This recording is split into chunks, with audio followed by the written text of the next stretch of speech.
एक आवाज़ खुशी की, एक आवाज़ गम की, एक आवाज़ दिल की, एक आवाज़ हवा की, एक आवाज़ पेड़ पौधों की, एक आवाज़ खेल की, एक आवाज़ खेल खिलाड़ी की, एक आवाज़ हमारी आपकी, एक आवाज़ खेलों के जुनून की।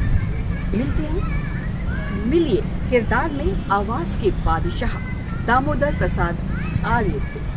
आज हमारे साथ हैं आवाज़ के बादशाह और इनके दोस्त, इनको कहते हैं दामू भाई। हमारे प्रोग्राम में आपका स्वागत करते हैं दामोदर प्रसाद जी। एचअप हमारा प्रोडक्शन हाउस है। हम एक शो लेकर आए हैं किरदार, जिसमें हम अलग अलग पर्सनैलिटी को लेकर आते हैं और जानते हैं कि उनकी ज़िंदगी के फ़लसफ़े क्या हैं, कैसे उन्होंने अपने व्यक्तित्व का निर्माण किया, कैसे उस फील्ड में आए और कैसे उन्होंने सफलता हासिल की। हम आपसे आपकी कहानी जानना है। तो हमें ये बताइए कि किरदार, यानी आज आपका किरदार है एज ए कमेंटेटर, आप हमारे साथ हैं, तो आप अपने किरदार के बारे में बताइए। एज ए कमेंटेटर आपका आगमन कैसे हुआ? ये एक बहुत अच्छा आपको प्रोडक्शन हाउस है जो अलग अलग तरह के अलग अलग फील्ड में काम करने वाले लोग हैं उनको इंट्रोड्यूस करता है, लोगों के साथ कनेक्ट करता है। और मेरी शुरुआत आज से लगभग 30 साल पहले हुई थी और ऐसे ही हमने एक टूर्नामेंट ऑर्गेनाइज़ किया था, क्रिकेट का टूर्नामेंट साकेत नगर में, रेनेसेंस नाइट क्रिकेट टूर्नामेंट। तो उसमें अभी तो इस दुनिया में नहीं है जनाब मोहम्मद इतरत ताहिर साहब, उन्होंने काफ़ी कुछ मुझे कमेंट्री के लिए बोला कि उस टाइम रात का टूर्नामेंट था और पहली बार ही हो रहा था भोपाल में, बहुत ज़्यादा उस टाइम जो दंगे वाली स्थिति थी। तो उससे हमने कोशिश की थी हमारे दोस्तों में कि लोगों को उस भयावह स्थिति से दूर निकाला जाए। तो उस टूर्नामेंट को इसलिए हमने ऑर्गेनाइज़ किया था। जब पहला मैच हो रहा था, ओपनिंग थी, तो मैच अपनी जगह चल रहा था, लेकिन लोगों को एक स्कोर बताने के लिए कोई ऐसा व्यक्ति हमें नहीं मिल रहा था। तो साहिब भाई ने मुझसे कहा कि जाओ आप स्कोर बताइए। तो मैं भी चूँकि बेसिकली बास्केटबॉल प्लेयर हूँ, नेशनल प्लेयर था बास्केटबॉल का, क्रिकेट तो आप हम सभी हमारे देश में खेलते ही हैं। तो मैंने भी थोड़ा बहुत स्कोर बताना शुरू किया, तो लोगों को अच्छा लगा। मैं वापस आकर बैठ गया अपनी जगह पे कि चलो भाई मैच देखो, नेशनल रिजल्ट बैठा, मैं वहाँ अकेला बैठा। तो फिर कुछ लोग आए, उन्होंने कहा कि भाई अच्छा लग रहा था, वो कौन कमेंट्री कर रहा था, उन्हें वापस भेजो। तो फिर ताहिर भाई ने मुझसे कहा कि आप जाइए और कमेंट्री कीजिए। तो वहाँ से एक शौकिया तौर पर धीरे धीरे उस पूरे टूर्नामेंट में लगातार हमने 5 साल में टूर्नामेंट ऑर्गेनाइज़ किया, ऑल इंडिया लेवल पर वो टूर्नामेंट। और फिर जैसे जैसे मैं फील्ड में काम करने लगा तो इंटरेस्ट जागने लगा, वहाँ से शुरुआत। और उसके पहले मैं बास्केटबॉल खेलता था, तो हमारा एक BHL में बास्केटबॉल क्लब है, BHL स्पोर्ट्स का। वहाँ पर हम कल्चरल एक्टिविटीज़ करते थे। साल में एक बार जो भी यंग टैलेंटेड प्लेयर थे उन्हें एक फैमिली का प्रोग्राम होता था हम सभी का। तो उसमें भी मैं मतलब स्टेज पर एंकरिंग और ये सब करता था। तो वहाँ से सिलसिला चला। ऐसा लगता नहीं था मुझे कि इतना आगे जाने वाला, तो वैसे शुरुआत। आज कहाँ? आज मैं ऑल इंडिया लेवल पे जो रेडियो कमेंट्री की जो पैनल है, 11 लोग हैं उसमें, नेशनल ग्रेड में उसमें हूँ मैं। हॉकी में और क्रिकेट नेशनल ग्रेड में हूँ, और बास्केटबॉल बैडमिंटन में मैं जोनल ग्रेड में ऑल इंडिया रेडियो की कमेंट्री पैनल में हूँ। और वही दूरदर्शन के लिए भी मुझे मतलब रिकगनाइज़ किया जाता है, वहाँ भी मुझे बुलाया जाता है। तो जब आपने शुरुआत की, आपने कहा कि एक बुरा दौर था, दंगों का दौर था, उस समय आपने एक कोशिश की थी लोगों का मन बहले, किसी और चीज़ में उनका इन्वॉल्वमेंट हो और थोड़ा सा हम एक सुकून की ज़िंदगी की तरफ आगे बढ़ें।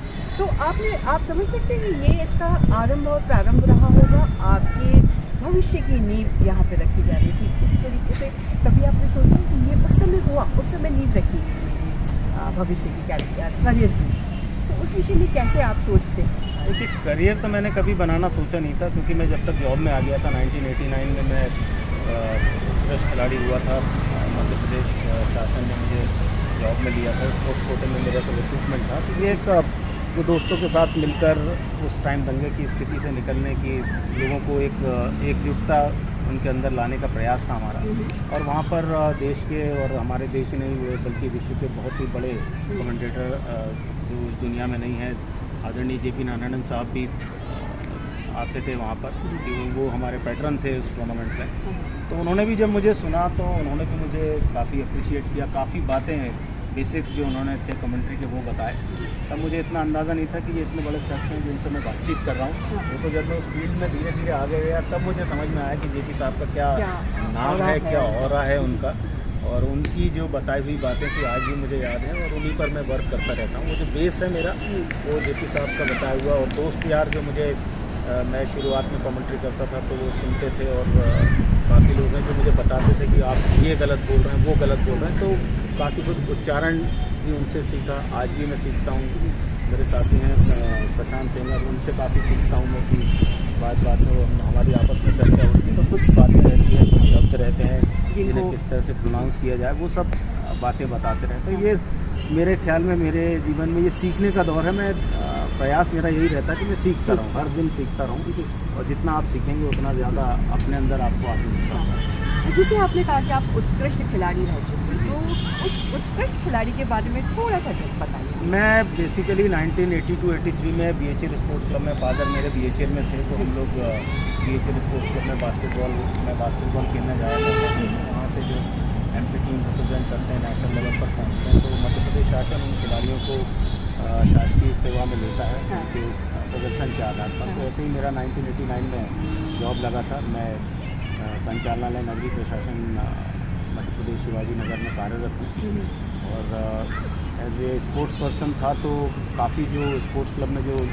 खेलने आते थे इस टाइम के प्लेयर्स, उनसे भी मेरी बातचीत होती रहती थी। हम एक दूसरे के साथ कनेक्ट रहते थे कि वो बास्केटबॉल देखने आते थे, हम क्रिकेट या बैडमिंटन खेलने जाते थे उनके ग्राउंड पर। तो ऐसा एक जो खेलों का माहौल था बना हुआ था उस टाइम पर, उस कारण काफ़ी ज़्यादा मुझे फ़ायदा हुआ कि लोगों से सीखने को मिला। आज भी मैं जो प्लेयर्स रहते हैं उनसे बात करता हूँ कि भाई क्या टेक्निक है, किस तरह से खेल चलता है, क्या परिस्थितियाँ खेल की होती है, तब आप लोग क्या करते हैं, ये बातें उनसे आज भी मैं सीखता क्योंकि रहता हूँ। वक्त के साथ सारी चीज़ें बदलती जा रही हैं, टेक्निकल बहुत सारी चीज़ें हमें मिलती चली जा रही है, जो पहले नहीं था अभी आ गया है, तो सीखने का दौर तो हमेशा मेरे ख्याल से लगता है। अब जैसे दामू भाई, आप हमें ये बताइए, जब आपको ये पता चला कि जिससे आप सीख रहे हैं वही आपका रोल मॉडल, उसके सामने जब आप थे तो किस तरीके से आपके अंदर व्यक्तित्व का निर्माण होता था, कैसी कैसी इच्छाएं जागृत होती थी, कैसे सीखने का मौका मिलता था रोल मॉडल के सामने होने के बाद, और जब बाद में पता चले कि अच्छा इन्हीं को हम फॉलो कर रहे थे, क्या महसूस होता होगा उस समय? देखिए, मैं जेपी नारायण साहब की बात इसलिए करूँगा क्योंकि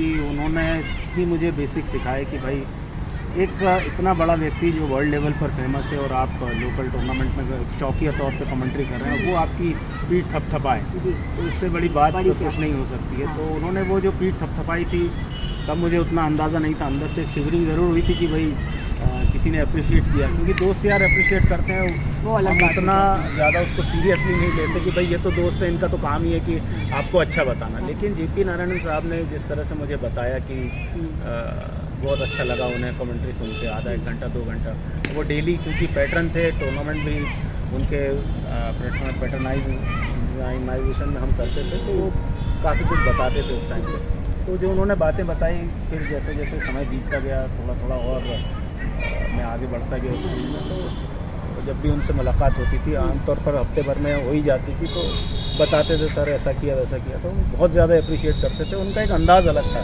जेपी साहब से यदि आप और भी लोगों से बात करेंगे कि जेपी साहब के बारे में, तो वो बताएगा कि भाई उनकी आवाज़ में जो खनक थी, जो जादू था और जो पावर था उनकी आवाज़ में, वो वर्ल्ड लेवल पर क्यों फेमस था, ये सीखने और समझने की बात है। बिल्कुल। हम अपने दामू भाई से एक चीज़ पूछना चाहेंगे कि अभी अभी उन्होंने बताया कि इनके रोल मॉडल कौन थे, किस तरीके से उन्होंने सीखा। अब हमसे दामू भाई से ये पूछना चाहेंगे कि एक सामान्य दामोदर आर्य और एक प्रोफेशनल दामू भाई, क्या अंतर है? देखिए, जैसा मैं सामान्य हूँ वैसे ही मैं प्रोफेशनल हूँ। मेरा जो सिद्धांत है जीवन का वो यही है कि आप एक जो आपकी हैसियत है, जो उस हिसाब से आप चलें, कभी भी अपने पैर जो हैं वो ज़मीन से ऊपर ना हो। और मेरे पिताजी ने भी यही सिखाया, फैमिली ने भी यही सिखाया कि आप जहाँ पर हैं आप वहीं अपने आप को स्टैंड करें, जितना मजबूती से खड़े रहेंगे आत्मविश्वास आपको मिलता रहेगा। पिताजी तो अभी है नहीं, लेकिन उनकी बातें जब भी याद आती हैं तो लगता है कि हाँ, जो मैंने कहा था कि हम इसी को फॉलो करते रहे तो हमारी पूरी ज़िंदगी निकल जाएगी और हम अच्छी जगह। अक्सर हम लोग अपने बड़ों का कहा हुआ उस वक्त जब वो हमसे कहते हैं, तो अक्सर कभी कभी हम लोग सोचते हैं कि क्या हमेशा एक ज्ञान की बातें या हमेशा समझ की बातें बताते रहते हैं, लेकिन जब हमारी उम्र बढ़ती है तब उस बात का असली मतलब समझ में आता है और तब लगता है कि अच्छा हुआ उन्होंने हमें समझाया या अच्छा हुआ उन्होंने हमें रोका, नहीं तो आज शायद हम उस बात को या उस गलती को या उस चीज़ को जो करते रहते तो हमें नुकसान पहुँचा सकता है। अच्छा, जैसे अपने दर्शकों से हम ये भी कहते जाएंगे, खुदा की उसकी गले में अजीब कुदरत है, वो बोलता है तो एक रोशनी सी होती है और दामू भाई की आवाज़ में भी वही रोशनी, वही चमक है। तो दामू भाई, यदि आप जब कमेंट्री करते हैं तो कोई ऐसा वाक्य आपको अभी याद आ रहा है तुरंत, जो जिसकी वजह से आपको अपने अंदर महसूस हुआ हो कि आज मैंने बहुत अच्छा बोला, ऐसा कोई छोटा सा कोई वाक्य याद आ रहा है? ऐसा तो कोई वाक़या नहीं है, क्योंकि जब आप कमेंट्री करते हैं, कमेंट्री के भी मेरा व्यक्तिगत मानना वो ये है कि ग्राउंड पे कमेंट्री करना बहुत मुश्किल है। बनिस्बत आप माइक्रोफोन पर टीवी पर कमेंट्री करते हैं या रेडियो पर कमेंट्री करते हैं, वो बहुत अलग चीज़ है। तो वो ग्राउंड पर बहुत ज़्यादा चैलेंजिंग होता है, क्योंकि आपका एक शब्द भी अलग इधर उधर हुआ तो तुरंत रिएक्शन आता है, क्योंकि आप सबको बांध कर रखते हैं और जो आपकी जिम्मेदारी है मैच भी आपको कवर करना है, साथ में जो दर्शक बैठे हैं, खेत में भी बैठे हैं, उनको भी उसके साथ कनेक्ट करना है, हर बात उनको बतानी रहती है, तो वो रहता है। और ये सब बातें तो जब मैच में कुछ ऐसे पॉइंट्स आते हैं वहाँ पर वो निकलती है आपके अंदर से, और जो एक्सपीरियंस है, जितना आपका अनुभव रहेगा वो उस एक्सपीरियंस के साथ होता है। अभी एकदम से मैं नहीं बता सकता कि क्या मुझे अच्छा लगा, क्योंकि जो फील्ड पे होता है वही आपको बताना हाँ, होता ये है। बात बिल्कुल सही कहा आपने। तो आप ये बताइए कि जब आप ग्राउंड पे करते हैं और हम जब स्टूडियो में बैठ के कमेंट्री करते हैं, हम अपने दर्शकों को समझाना चाहते हैं कि क्या उस समय आपके चैलेंजेस आपको तत्काल फेस करने पड़ते हैं, क्योंकि टेलीविज़न या रेडियो पे जब हम बखान करते हैं तो कुछ अलग चीज़ें होती हैं, तो कैसे तैयारी करते हैं, कैसे आप लोग प्रेजेंट करते हैं? देखिए, ग्राउंड पर जाना और वहाँ पे कमेंट्री करना, एटमॉस्फेयर आपको समझ में आता है कि आवाज़ आपकी लोगों तक पहुँच रही है, तुरंत रिएक्शन आता है। और स्टूडियो में कमेंट्री करते हैं तो आपको एक खाका खींचना पड़ता है कि हम मतलब मेरा तो ऐसा मानना, जो मैंने सुना है अपने जो सीनियर कमेंटेटर्स हैं जो काफ़ी टाइम से कमेंट्री कर रहे हैं, तो उनका यही मानना रहता था कि एक व्यक्ति है जिसको यानी मान लो आपकी दिखाई नहीं देता, तो उसको आपको वो दिखाना है, वो चित्र आपको दिखाना है कि वो व्यक्ति समझ जाए, तो वही आपका एक असली चैलेंज है आपका। जी, वो एक असली चैलेंज है आपका कि आप उस व्यक्ति को भी समझा सकते हैं जो देख नहीं पा रहा, लेकिन उसे फील्ड का पूरा आप एक चित्र खींच कर दे रहे हैं और कैसे गेम चल रहा है, कौन कैसा खेल रहा है, वो बता रहा है। तो मैं आमतौर पर यही मतलब मेरा बेसिक रहता है कि मैं उस तरह से रेडियो पर कमेंट्री करूं कि जो लोग रेडियो के श्रोता हैं जो सुन रहे हैं, तो उनके दिमाग में मतलब वो मन की आंखों से उस चीज़ को महसूस हाँ, कर वो सकें। ऐसा लगे कि वो ग्राउंड पर बैठे हुए। हाँ, उनको मैं ये मतलब बताना चाहता हूँ या दर्शाना चाहता हूँ उनके लिए कि आप ग्राउंड पर ही बैठे हैं, आप कहीं अलग नहीं बैठे और आपकी आंखों की रोशनी नहीं है, लेकिन आप ग्राउंड पर बैठ कर बैठे हैं। दामू भाई की चुनौतियों और सुकून के पलों को कैसे मैनेजमेंट किया जाता है? देखिए, चुनौतियाँ तो हर दिन हैं, आप जब भी उठेंगे और जब तक सोएंगे नहीं तब तक चुनौती रहती है, और सोने के पहले भी आप चुनौती देखते हैं कि नेक्स्ट डे आपको क्या करना है। और सुकून के पल में ये है कि मैं ग्राउंड कमेंट्री करी या ऑफिस, उसके बाद जब मैं घर जाता हूँ तो सुकून वही है। हाँ। क्योंकि आज आप वाइफ बच्चे जितना सपोर्ट करते हैं, फैमिली आपको मदर सिस्टर मेरी हैं जो जितना सपोर्ट करती हैं, आज यहाँ मैं हूँ उनकी बदौलत हूँ, मेरे दोस्त जो हैं उनकी बदौलत हूँ, और काफ़ी जो मेरे प्रशंसक हैं जो न केवल भोपाल में बल्कि इंडिया में जहाँ भी हैं, उनकी शुभकामनाएं रहती है, तभी आप आगे बढ़ पाएँ। उनका बहुत बड़ा रोल है, और मैं आमतौर पर घर पर रहना ज़्यादा पसंद करता हूँ, या उसके अलावा फिर दोस्तों के पास जो अपने प्रेशर का टाइम है वो बिताना है, तो वो दोस्त से बढ़िया लोग कोई नहीं हो सकते आपके जीवन में। आप ये बताइए हमें, हम छोटा सा एक सेक्शन है हमारे प्रोग्राम का जिस पे हम छोटे छोटे क्वेश्चन जो आपके चेहरों पर मुस्कान ले आए, जो आपको हंसा दे, इस तरीके के होते हैं। तो हम जानना चाहते हैं कि दामू भाई के चेहरे पर मुस्कुराहट कब आई?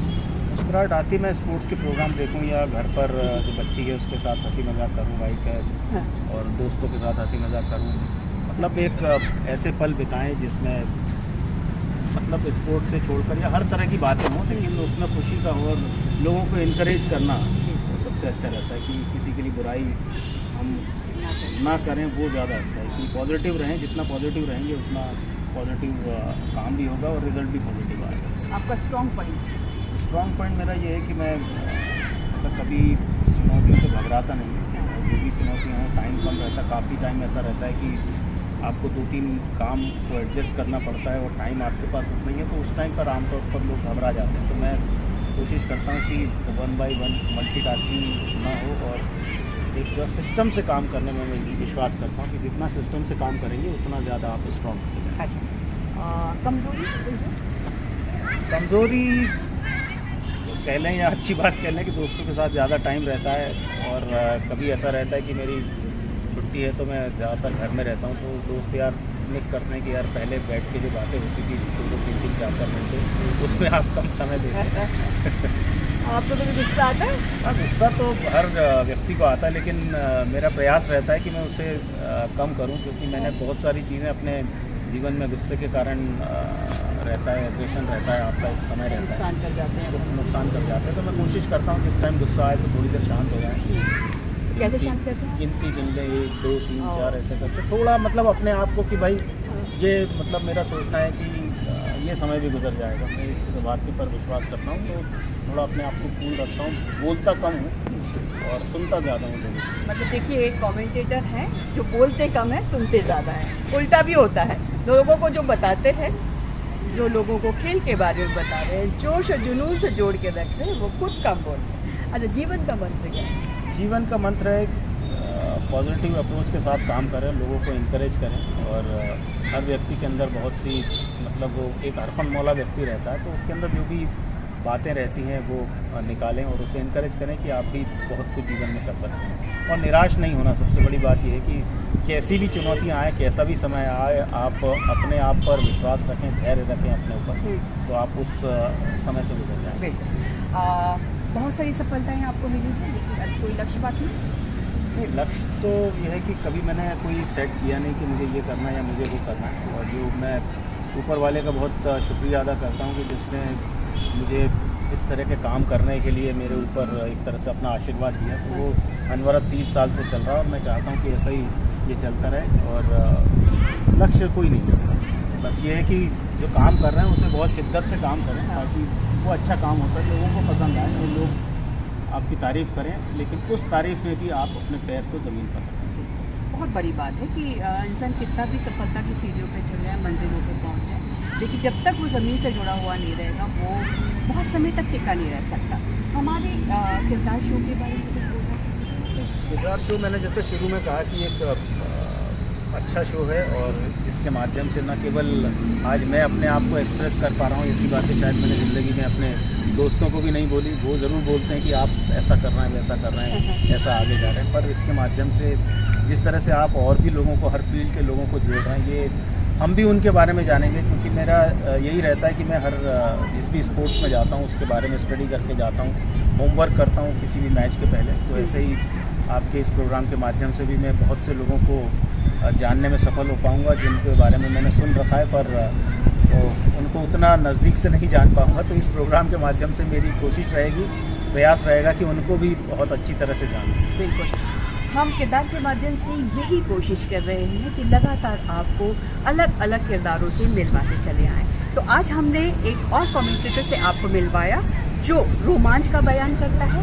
जोश का बयान करता है, जीत का बयान करता, पुरजोर आवाज़ का बयान करता है। तो किरदार में आगे भी आप हमसे जुड़े रहिए। नमस्कार।